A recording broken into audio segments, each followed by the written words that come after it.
this is 2021 and this is the year I do my first Ironman. Well, that's what I said last year as well. We all know how this went. No, but seriously, this is the year it's happening.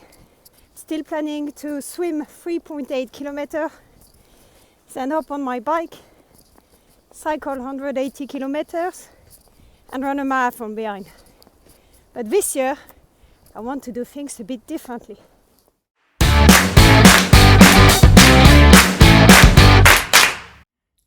Goodbye 2020, hello 2021. And yes, I'm back. I'm excited to say I'm back, and this is the year it is happening. This is the year I will do my first Ironman. I believe in it. Now let's see if it happens. But first of all, before diving into this new year, I wanted just to take a few minutes to update you a bit about what happened last year, because I stopped the video pretty abruptly to tell you a bit about what I've learned and how I'm going to take these learnings into making sure this year will be the best year yet. If you haven't met me yet, my name is Amandine.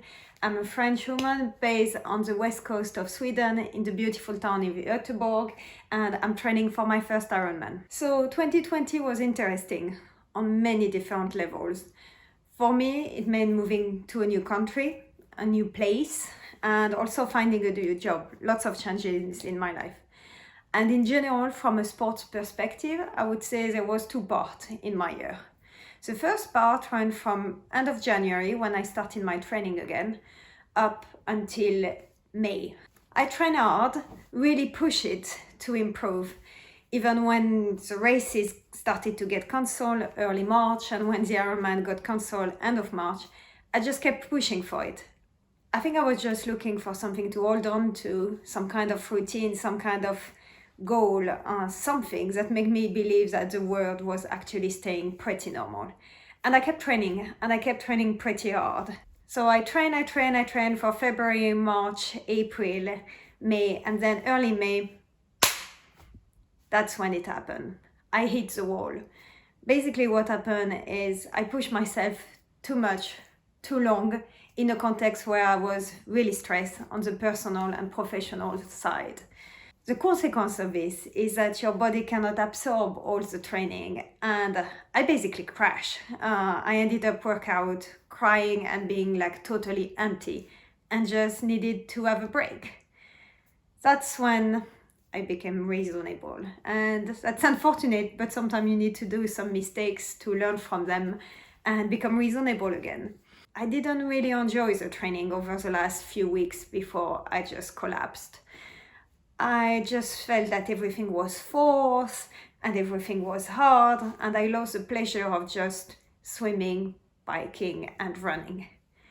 So it's quite normal when you train a lot to lose the pleasure of training sometimes, but overall you want it to remain fun and enjoy the process. So from May to the end of the year, the second part of the year, that's actually what I did. I actually focused on enjoying it. I went out and ride my bike when I wanted to. I went out for a run when I wanted to. I went for the swim because I liked it, or I wanted to explore a new place swimming. I got into stand-up paddle. I went to new places, and I went back to actually just enjoying being outside. There was no really thinking about getting fitter or improving.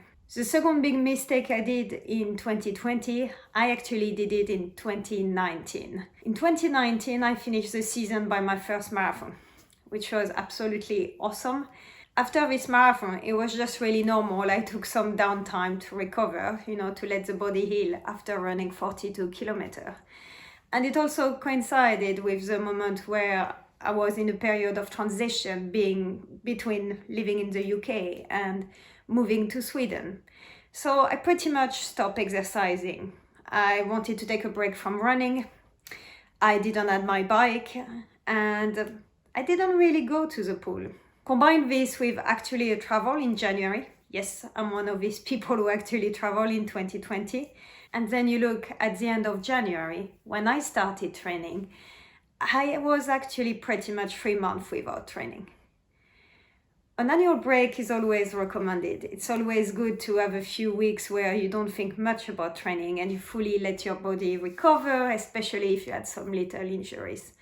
The problem of 3 full months of doing pretty much nothing is I lost all the good fitness I had in 2019, and starting again in February was really hard.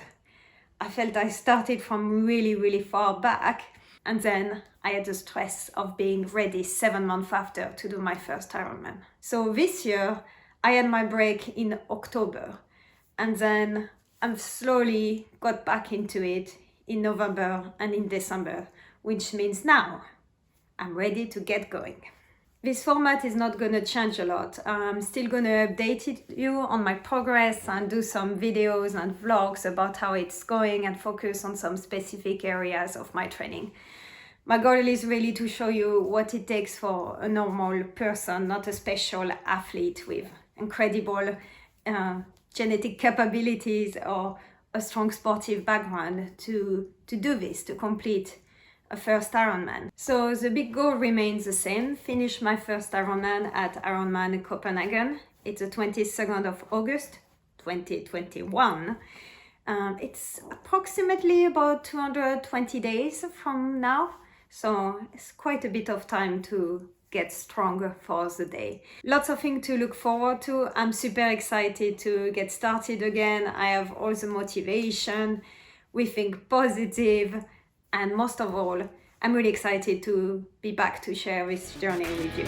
Take care, and I will see you next week. From Gothenburg on the west coast of Sweden, I wish you a Happy New Year!